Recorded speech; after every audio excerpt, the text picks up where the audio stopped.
వినవే, నీ పేరే వినిపిస్తుంది. ప్రవహిస్తున్న ప్రతి రక్త బిందువు మీద నీ పేరే ఉంటుంది. పీలుస్తున్న ప్రతి గాలి రేణువులోనూ నీ రూపమే ఉంటుంది. కదులుతున్న ప్రతి జీవకణంలోనూ నీ జ్ఞాపకం ఉంటుంది. నీ జ్ఞాపకం ఉంటుంది.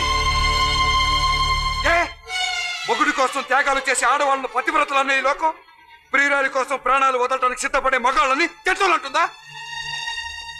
ఎవరినే వ్యాపారస్తుడు అన్నావు? నేను చేసిందే వ్యాపారం అయితే నీ బాబు చేసిందేంటే?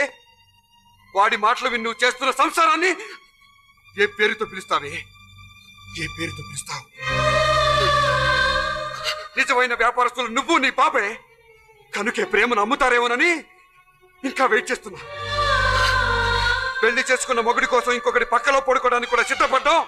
నీకు పతివ్రత ధర్మం అయితే ప్రేమించిన ప్రియురాలి కోసం ఏం చేసైనా సరే ఆమెను సొంతం చేసుకోవడం ప్రియుడిగా నా ధర్మం.